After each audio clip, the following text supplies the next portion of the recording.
김용민의 정치쇼. 네, 5월 8일 어버이날에 인사드립니다. 자, 김태원님이 문자를 보내셨습니다. 이번 주에 결혼합니다. 가족 친인척만 모시고 간단하게 치르는데요. 결혼식 후에 신혼여행을 좀 길게 가는데 김용민의 정치쇼 못 들어서 너무 아쉽네요. 여행 가서 들으면 신부가 싫어할 것 같습니다. 신부가 좋아할 수도 있습니다. 한번 들어보시죠. 예, 들어보시면은 뭐 싫어한다는 사람 처음 봤어요. 저는 김용민의 정치쇼 싫어한다는 사람을. 아, 그런가요? 예. 네. 단 한 명도 보질 못했습니다. 당사자 앞에서 말을 하기가 쉽지 않죠. 그런가요? 예. 네. 몰래 설문조사를 한번 해봐야 될 것 같습니다. 예. 김태원님 잘 다녀오시고 신혼여행에서 값진 성과를 이루시기를 바라겠습니다. 예. 어버이가 되시라는 값진 성과를 말하는 겁니다. 네. 예. 그 돌아오셔서 팟캐스트에서 다운받아서 들으실 수도 있잖아요. 그렇죠. 몰아서 네. 듣는 방법도 있습니다. 예. 그렇습니다. 몰아서 함께 들으시기 바라겠습니다. 자, 김용민의 정치쇼 1부 돈돈 브리핑으로 함께합니다. 인천시 계양구 장기동에서 오신 정상근 미디어 오늘 기자 어서 오십시오. 네, 안녕하십니까? 예, 서쪽에서 오셨네요. 네. 예, 오늘 정상근 기자 운세 보니까 서쪽에서 온 사람이 귀인이다. 아, 네, 그렇군요. 본인 자신이 귀인이에요. 아, 셀프로 네. 셀프 기인이 되는 건가요? 예, 그렇습니다. 네, 그렇군요. 예. 귀인 정상근 기자와 함께 돈돈 브리핑 시작할 텐데 네. 오늘 첫 소식은요. 네, 그 문재인 대통령이 일본 요미우리 신문과의 인터뷰에서 네. 이 북한과 일본의 대화가 재개돼야 한다라고 말을 했습니다. 문재인 대통령은 일본 매체인 요미우리 신문과 서면 인터뷰를 했는데요. 이 최근 북한의 비핵화를 둘러싸고 그 일본 측 발언 강도가 좀 높아진 상황에서 일본의 모종의 메시지를 전달하기 위한 것으로 이렇게 풀이가 되고 있습니다. 왜냐하면 이 최근 일본이 이 지금 누구보다 계속 남북 화해 모드의 뭐랄까 일종의 그 딴지랄까요? 이런 거를 좀 걸고 있기 때문이거든요. 그래서 뭐 지속적으로 일본인 납치자 문제를 의제로 삼아줄 것을 지금 미국이나 우리에 요구를 하고 있고, 예. 또 비핵화도 뭐 완전하고 검증 가능해야 한다, 뭐 이렇게 지속적으로 얘기를 하고 있어요. 예. 최근에 미국의 그 볼턴 백악관 국가안보보좌관이 이 북미 정상회담의 의제로 이 생화학 무기 폐기까지 또 꺼내든 것도, 예. 그러니까 의제가 계속해서 늘어나는 것이죠. 예. 예. 이런 것도 야치쇼타로 일본 국가안전보장국장과 대화를 나누던 중에 나온 얘기라고 합니다. 예. 예. 예. 그래서 지금 일본은 이 한중일 정상회담에서 이 북한에 대한 비핵화는 물론 탄도미사일 그리고 대량 파괴 무기 같은 것에 대한 이 CVID, 그러니까 완전하고 검증 가능하며 불가역적인 방법으로 폐기하는 것을 촉구하는 내용을 특별 성명에 넣자, 이렇게 주장을 하고 있는데, 예. 예. 하지만 일본인 납치 문제는 중국이 아예 관심도 없고, 또 그 부분은 또 일본과 북한이 해결을 해야 할 문제니까요. 물론 인도적인 차원에서 당연히 석방이 돼야 하겠습니다만, 그리고 또 북한도 뭐 일본으로부터 과거사에 대한 청산을 받아야 하니까 뭐 북일 간의 대화를 나눠야 할 문제인데, 지금 이 부분에 대해서 계속 일본이 주장을 하고 있는 거죠. 그리고 뭐 이제 뭐 비핵화는 북미 대화의 의제인데 계속 여기서 일본이 뭐 여기저기 찌르고 지금 다니고 있는 상황입니다. 그래서 이 북한에서 비판 논평이 나왔는데, 뭐 개밥의 도토리 신세라느니, 또 히스테리 발작 증세라는 이렇게 좀 감정적이고 좀 강도 높은 비판을 북한이 일본을 향해서 하기도 했습니다. 그래서 좀 우리가 좀 곤란해진 상황인데, 좀 이런 상황에서 문재인 대통령이 일본에 메시지를 던진 것이죠. 이 문재인 대통령은 이 인터뷰에서 이 4.27 남북 정상회담 당시에 김정은 국무위원장으로부터 북일 국교 정상화를 위한 북일 정상회담에 대한 의지를 확인했다라면서 이 북일 간 대화가 재개되어야 한다고 생각한다. 또 북일 관계가 정상화되면 한반도를 넘어 동북아 평화와 안정에 크게 기여할 것이다. 뭐 이렇게 얘기를 했습니다. 뭐 일본의 역할도 중요하다. 뭐 저편 패싱이 아니다. 뭐 이런 메시지로 보이고 있습니다. 예, 재편 패싱이 아니다. 사실 뭐 북한이 미사일 대신에 말폭탄만 쏴서 참 좋습니다. 그렇죠. 뭐 이건 제가 봤을 때 협상에 앞선 기싸움 아니겠나 하는 생각이 드는데, 기싸움 끝에 좋은 합의점 도출 기대하겠습니다. 또 어떻게 보면은 가장 큰 위기가 있을 때 이게 개선이 돼야 또 효과가 또 극적이기도 하니까요. 그렇습니다. 예, 뭐 계속 한쪽이 계속 밀리는 모양새만 띄면은 뭐 협상이 뭐 말하자면은 뭐 한쪽에 너무 몰아준 그런 협상이라는 평가도 받을 수 있으니까, 북한으로서도 뭐 존심을 좀 세우려고 하는 그런 차원에서 메시지를 쏟아내고 있는 것이 아닌가 하는 생각도 해보게 됩니다. 7033번 쓰시는 분, 조금 전 어머니께 전화 드렸습니다. 너무 좋아하세요. 전화 한 통이 왜 이리 어려운지 앞으로 자주 드려야겠어요라고 하셨습니다. 네. 예, 전화하셨어요? 아직 못했습니다. 예, 저도 못했습니다. 끝나고 바로 네. 귀찮은데 하는 지금 걸로. 전화 연결해서 방송으로 인사드릴까? 부모님한테요. 농담이었습니다. 네, 그렇군요. 여러분 꼭 전화하시기 바라겠습니다. 그 전화 뭐 어렵다고. 예. 근데 왜 안 하셨습니까? 아니 방송 준비하느라고 그랬죠. 네, 다음 소식 넘어갈까요? 다음 소식으로 넘어가시죠. 예. 네, 이 매크로 관련된 소식이 두 가지가 있습니다. 네. 일단 첫 번째는 그 한겨레가 2006년부터 여러 정부 부처의 온라인 홍보를 대행했던 이 복수의 업체에서 근무한 한 관계자를 만나 들은 증언을 기사화를 했는데요. 이 그의 증언에 따르면 이명박 정부 시절 당시 지식경제부와 여성가족부 그리고 박근혜 정부 시절에 해양수산부, 산업통상자원부, 여성가족부, 문화체육관광부, 특허청 이런 네. 곳에서 이 담당자의 지시를 받아서 매크로 프로그램을 활용해 네이버를 비롯한 포털에서 여론 조작을 수행했다라는 증언이었습니다. 예, 예. 이 정부 정책의 부정적인 게시글을 밀어내고 뭐 장관 관련된 부정적인 여론을 차단하고 정책 홍보 댓글을 조작하는 일을 했다라는 거죠. 네. 그 일례로 그 박근혜 정부 시절인 2013년에 그 여가부 담당 공무원으로부터 이 관계자가 받은 문자 메시지가 있는데 이 내용을 보면 그 여가부가 주최했던 일본군 위안부 피해자 전시와 관련해서 이 블로그 글에 어떤 특정 내용이 포함이 되도록 내부자에게 요청을 하는 내용이 있습니다. 예. 왜냐하면은 이 당시 전시를 앞두고 그 조윤선 장관에 대한 그 위안부 문제에 대한 진정성이 없다라는 비판의 목소리가 높았었거든요. 그래서 예. 이를 무마를 하도록 조윤선 당시 장관의 동정 기사를 블로그에 올리라라는 내용이었다고 합니다. 예, 예. 이런 행위들은 물론 실적 보고까지 했다고 하고요. 네. 이 관계자는 2004년부터 한나라당 선거 캠프에서 매크로 작업을 했다라고 증언을 했는데 오. 그 행위를 시작한 길에 이 네이버의 기술적 조처 때문에 이런 조작이 막혔던 적은 단 한 번도 없었다라는 네. 증언을 하기도 했습니다. 또 하나의 그 매크로 사건은 드루킹과 관련된 것인데요. 아, 네, 그 전에 이제 드루킹이 했다는 매크로를 이명박 박근혜 정부 때는 정권 차원에서 했다. 이런 네, 얘기 아닙니까? 그렇죠. 일종의 이명박 박근혜 정부에서는 뭐 국가기관들이 동원이 돼서 일종의 그 이데올로그 댓글을 만들고 예. 트위터를 만들고 그거를 전파하는 이데올로그 전파를 했다면은 예. 이 행정기관에서 그러니까 각 부처에서는 이거 외부 업체를 시켜서 네. 매크로를 이용해서 여론을 그 부풀리고 예. 조작하는 그런 행위를 했다라는 것이죠. 이거 드루킹만 반성할 일은 아니네요. 그렇죠. 이 사람의 증언이 사실이라면은 2004년부터 그 한나라당 선거 캠프에서 매크로 작업을 했다는 거 야당 아닙니까? 때부터. 예, 그렇죠. 2004년부터 이 행위를 했다라는 건데, 네. 네, 이거는 굉장히 오래 전부터 있었던 일인 것 유서가 같아요. 깊네요. 전통을 자랑하는 이러다 매크로 조작. 기원전까지 올라가겠어요. 예, 자유한국당이 또 이걸 놓고 네, 드루킹 또 드루킹 뒤에 김경수 또 문재인 정권이 있다라고 그렇게 대대적으로 문제 삼았는데 또 자유한국당은 2004년부터 이 매크로를 했다. 그렇습니다. 이런 의혹을 이런 지금 받고 그런 있는 상황이에요. 증언이 나온 것이죠. 예, 예. 자, 매크로 관련해서 드루킹 관련한 소식도 있죠? 네, 그렇습니다. 이 경찰이 이른바 드루킹 사건과 관련해서 김모 씨 일당이 추가로 댓글을 조작한 사실을 확인했다라고 합니다. 예. 지난 1월 17일과 18일, 그러니까 이틀 동안 670여 개의 달린 그 2만여 개의 댓글의 공감 수를 조작을 했다는 것인데요. 지금까지는 2개로 알려졌는데 이게 2만여 개라는 거죠. 예. 근데 1월 17일에서 18일은 그 드루킹 일당이 그 정부의 비판적인 댓글의 공감 수를 조작을 하기 위해서 매크로 프로그램을 돌렸던 때입니다. 예. 이 경찰은 676개 기사와 댓글 내용에 대해서는 밝히지 않았는데 뭐 이와 함께 또 경찰이 이 드루킹이 운영한 경제적 공제나 모임 카페에 대해서도 이 조직 전반으로 수사를 확대해서 이 범행에 가담한 회원 21명을 추가로 입건했다라고 합니다. 이 드루킹의 조직이 생각보다 좀 규모가 커지고 있는 좀 그런 상황입니다. 네.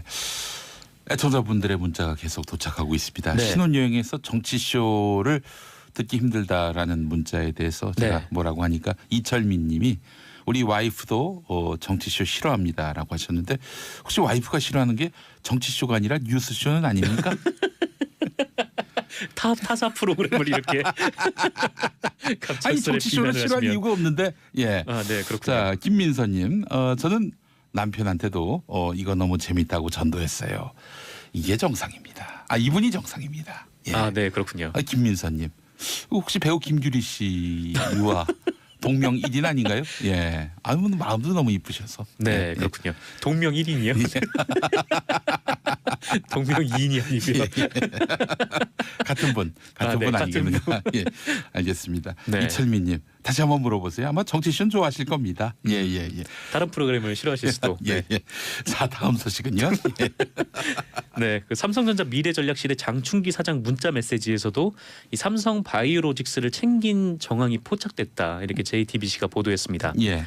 이 바이오 산업은 이재용 삼성전자 부회장이 미래 성장 동력으로 삼고 육성하겠다고 밝힌 사업인데 그래서 뭐 장충기 미래전략실 사장이 그래서 이걸 챙겼구나 뭐 이렇게 생각할 수도 있겠지만 예. 2015년 즈음에서 이 회사가 분식 회계를 했기 때문에 이게 좀 문제가 되는 것이죠. 예. 이게 뭐 매우 복잡하지만 간단하게 말하면 뭐 이 사건은 이 삼성 바이오로직스의 기업 가치를 부풀려서 그 이재용 부회장이 가지고 있던 제일모직의 가치를 부풀리고 왜냐면은 제일모직의 자회사거든요. 예. 그리고 또 이를 바탕으로 삼성전자 주식을 갖고 있는 삼성물산과의 합병 비율을 유리하게 만들어서 결국 이재용 부회장이 삼성그룹을 별 힘 들이지 않고 승계를 받으려 했던 것, 네, 이렇게 규정을 할 수가 있죠. 예. 그리고 이 JTBC의 단독 보도는 장충기 사장이 삼성 바이오로직스의 사장이 토론회에서 했던 일종의 실언을 이렇게 직접 수습을 하면서 미래전략실에서 논의를 하고 있다는 취지의 문자를 누군가에게 보냈다라는 것이고요. 네. 이와 함께 안종범 전 경제수석의 수첩에도 이 박근혜 전 대통령과 이재용 부회장의 독대에서 이 삼성 바이오로직스에 대한 대화가 오갔다라는 내용이 기록되어 있다고 합니다. 예. 2016년 2월 15일자 메모인데요. 뭐 외투 기업, 세제 혜택, 싱가포르, 아일랜드, 글로벌 제약회사 유치, SS 운영 뭐 이런 내용인데 요거는 아까 그 장충기 사장이 직접 챙겼다는 이 삼성 바이오로직스 사장이 토론회에서 했던 말과 거의 일치한다라고 합니다. 그러니까 이 국가적으로 바이오로직스를 밀어달라 뭐 이런 얘기가 오갔다라는 의혹인 거죠. 예. 뭐 로직스의 가치가 오르는 게 뭐 이재용 부회장의 이 재산이 커지는 것이기도 한데 뭐 본인이 미래 성장 동력을 이 바이오로 잡은 만큼 이거를 어떻게든 성공을 시켜야 한다. 뭐 이런 계산도 있었을 것으로 풀이가 되고 있습니다. 예. 오늘 세계일보 보도를 보니까 네. 국민연금이 사실상 삼성합병 도와준 거 아닙니까?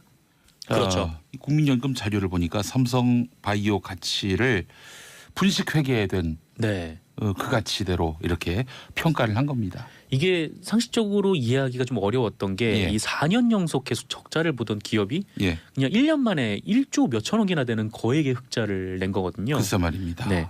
그 바이오로직스의 또 다른 바이오로직스의 자회사인 뭐 바이오 에피스라는 기업의 좀 이렇게 가치를 뭐 부풀려 가지고 그렇게 해서 뭐 이제 일종의 우리가 투자한 100원이 뭐 10,000원이 됐다 뭐 이런 식으로 계산을 했다는 건데 국민연금이 이런 거를 이렇게 쉽게 믿고 특히나 이제 국민연금은 삼성물산의 주식을 갖고 있었던 상황이기 때문에 그렇게 제일 저평가된 삼성물산의 주식을 그렇죠. 이거를 굳이 부풀릴 이유가 없었음에도 불구하고 그거를 부풀렸다라는 것이죠. 예, 이번 달 안으로 5월 안으로 분식 회계 논란과 관련한 정확한 금융위원회의 판단이 나올 거라고 합니다. 그래서 그 결과를 함께 또 지켜봐야 될 것 같습니다. 네. 예, 다음 소식은요.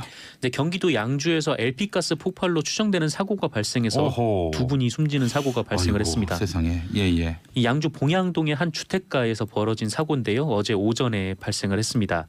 이 LP가스가 폭발한 것으로 추정되고요. 이 폭발이 상당히 커서 가옥 두 채가 완전히 붕괴됐다라고 합니다. 이로 인해서 사고가 벌어진 집안에 있던 60대 여성이 숨지고 옆집에 살던 50대 남성도 사망을 했는데요. 이 폭발이 다른 화재로 이어지진 않았는데 이 폭발의 규모가 커서 붕괴된 두 채와 함께 다른 두 채, 가옥 두 채도 일부 파손이 됐다고 하고요. 인근에 주차된 그 차량 두 대도 파손이 됐다라고 합니다. 아이고, 가스 폭발은 정말 상상을 초월하는 그런 피해를 부를 수 있기 때문에 안전을 강조해도 뭐 전혀 무리는 아닙니다. 그렇습니다. 이게 폭발한 집 주변에 LP가스통이 여러 있었다. 게다가 라고 해요. 근데 다행히 이게 더 큰 폭발로 이어지진 않았는데 좀 이미 두 분이 돌아가셔서 좀 안타까운 상황이긴 하지만 그래도 뭐 그나마 다행이라고 할까요? 좀 이런 말씀 드리기가 더 이상의 인명 피해가 없어서 그렇습니다. 하여간 그 가스 폭발하면은 어떤 상황이 벌어지는지 여러분 한번 유튜브나 이런 데서 한번 보십시오.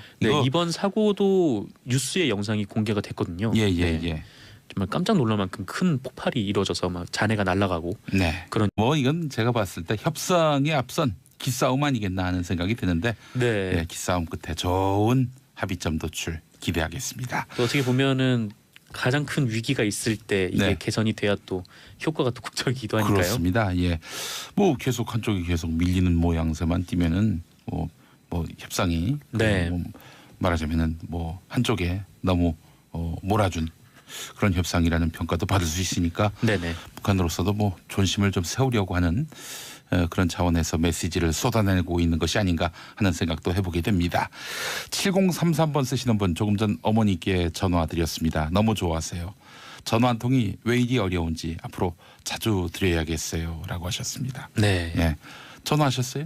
아직 못했습니다. 예, 저도 못했습니다. 끝나고 바로 네. 귀찮은데 하는 지금 걸로. 전화 연결해서 방송으로 인사드릴까? 부모님한테요. 농담이었습니다. 네, 그렇군요. 여러분 꼭 전화하시기 바라겠습니다. 그 전화 뭐 어렵다고. 예. 근데 왜 안 하셨습니까?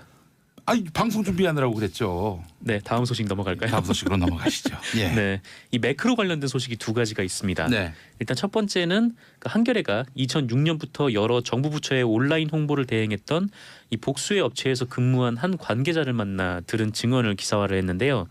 이 그의 김용민의 정치쇼. 네. 5월 8일 어버이날에 인사드립니다. 자, 김태원님이 문자를 보내셨습니다. 이번 주에 결혼합니다. 가족 친인척만 모시고 간단하게 치르는데요. 결혼식 후에 신혼여행을 좀 길게 가는데 김용민의 정치쇼 못 들어서 너무 아쉽네요. 여행 가서 들으면 신부가 싫어할 것 같습니다. 신부가 좋아할 수도 있습니다. 한번 들어보시죠. 예, 들어보시면은 뭐 싫어한다는 사람 처음 봤어요. 저는 김용민의 정치쇼 싫어한다는 사람을. 아 그런가요? 예. 네. 단 한 물론 명도 보질 못했습니다. 당사자 앞에서 말을 하기가 쉽지 않죠. 그런가요? 예. 네. 몰래 설문조사를 한번 해봐야 될 것 같습니다. 예. 김태원님 잘 다녀오시고 신혼여행에서 값진 성과를 이루시기를 바라겠습니다. 예. 어버이가 되시라는 값진 성과를 말하는 겁니다. 네. 예. 그 돌아오셔서 팟캐스트에서 다운받아서 들으실 수도 있지 않나요? 그렇죠. 몰아서 네. 몰아서 듣는 방법도 있습니다. 예. 그렇습니다. 몰아서 함께 들으시기 바라겠습니다. 자, 김용민의 정치쇼 1부 돈돈 브리핑으로 함께합니다. 인천시 계양구 장기동에서 오신 정상근 미디어 오늘 기자 어서 오십시오. 네, 안녕하십니까? 예, 서쪽에서 오셨네요. 네. 예, 오늘 정상근 기자 운세 보니까 서쪽에서 온 사람이 귀인이다. 아, 네, 그렇군요. 본인 자신이 귀인이에요. 아, 셀프로 네. 셀프 기인이 되는 건가요? 예, 그렇습니다. 네, 그렇게 예. 하고 있는데 예. 하지만 일본인 납치 문제는 중국이 아예 관심도 없고 또 그 부분은 또 일본과 북한이 해결을 해야 할 문제니까요. 물론 예. 인도적인 차원에서 당연히 석방이 돼야 하겠습니다만 그리고 또 북한도 뭐 일본으로부터 과거사에 대한 청산을 받아야 하니까 뭐 북일 간의 대화를 나눠야 할 문제인데 지금 이 부분에 대해서 계속 일본이 주장을 하고 있는 거죠. 그리고 뭐 이제 뭐 비핵화는 북미 대화의 의제인데 계속 여기서 일본이 뭐 여기저기 찌르고 지금 다니고 있는 상황입니다. 그래서 예. 이 북한에서 비판 논평이 나왔는데 뭐 개밥의 도토리 신세라느니 예. 또 히스테리 발작 증세라는 예. 이렇게 좀 감정적이고 좀 강도 높은 비판을 북한이 일본을 향해서 하기도 했습니다. 예. 그래서 좀 우리가 좀 곤란해진 상황인데 지금 이런 상황에서 문재인 대통령이 일본에 메시지를 던진 것이죠. 이 문재인 대통령은 이 인터뷰에서 이 4.27 남북 정상회담 당시에 김정은 국무위원장으로부터 북일 국교 정상화를 위한 북일 정상회담에 대한 의지를 확인했다라면서 이 북일 간 대화가 재개되어야 한다고 생각한다. 또 북일 관계가 정상화되면 한반도를 넘어 동북아 평화와 안정에 크게 기여할 것이다. 뭐 이렇게 얘기를 했습니다. 예.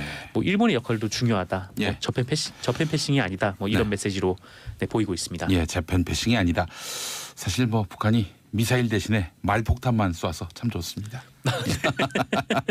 그렇죠. 증언에 따르면 이명박 정부 시절 당시 지식경제부와 여성가족부 그리고 박근혜 정부 시절에 해양수산부, 산업통상자원부, 여성가족부, 문화체육관광부, 특허청 이런 네. 곳에서 이 담당자의 지시를 받아서 매크로 프로그램을 활용해 네이버를 비롯한 포털에서 여론 조작을 수행했다라는 증언이었습니다. 예. 이 정부 정책의 부정적인 게시글을 밀어내고 뭐 장관 관련된 부정적인 여론을 차단하고 정책 홍보 댓글을 조작하는 일을 했다라는 거죠. 네. 그 일례로 그 박근혜 정부 시절인 2013년에 그 여가부 담당 공무원으로부터 이 관계자가 받은 문자 메시지가 있는데 이 내용을 보면 그 여가부가 주최했던 일본군 위안부 피해자 전시와 관련해서 이 블로그 글에 어떤 특정 내용이 포함이 되도록 내부자에게 요청을 하는 내용이 있습니다. 예. 왜냐하면은 이 당시 전시를 앞두고 그 조윤선 장관에 대한 그 위안부 문제에 대한 진정성이 없다라는 비판의 목소리가 높았었거든요. 그래서 예. 이를 무마를 하도록 조윤선 당시 장관의 동정 기사를 블로그에 올리라라는 내용이었다고 합니다. 예, 예. 이런 행위들은 물론 실적 보고까지 했다고 하고요. 네. 이 관계자는 2004년부터 한나라당 선거 캠프에서 매크로 작업을 했다라고 증언을 했는데 그 행위를 시작한 이래 이 네이버의 기술적 조처 때문에 이런 조작이 막혔던 적은 단 한 번도 없었다라는 네. 증언을 하기도 했습니다. 군요. 귀인 정상근 기자와 함께 돈돈 브리핑 시작할 텐데 네. 오늘 첫 소식은요. 네, 그 문재인 대통령이 일본 요미우리 신문과의 인터뷰에서 네. 이 북한과 일본의 대화가 재개돼야 한다라고 말을 했습니다. 문재인 대통령은 일본 매체인 요미우리 신문과 서면 인터뷰를 했는데요.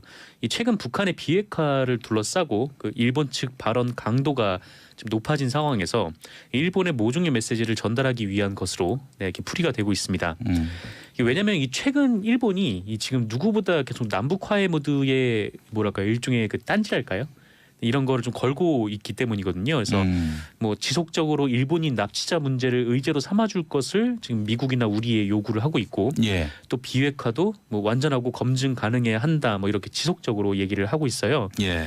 최근에 미국의 그 볼턴 백악관 국가안보보좌관이 이 북미 정상회담의 의제로 이 생화학 무기 폐기까지 또 꺼내든 것도 예. 그러니까 의제가 계속해서 늘어나는 것이죠. 예, 예. 이런 것도 야치쇼타로 일본 국가안전보장국장과 대화를 나누던 중에 나온 얘기라고 합니다. 예, 예, 예. 그래서 지금 일본은 이 한중일 정상회담에서 이 북한에 대한 비핵화는 물론 탄도미사일 그리고 대량 파괴 무기 같은 것에 대한 이 CVID 그러니까 완전하고 검증 가능하며 불가역적인 방법으로 폐기하는 것을 촉구하는 내용을 특별 성명에 넣자 이렇게 주장을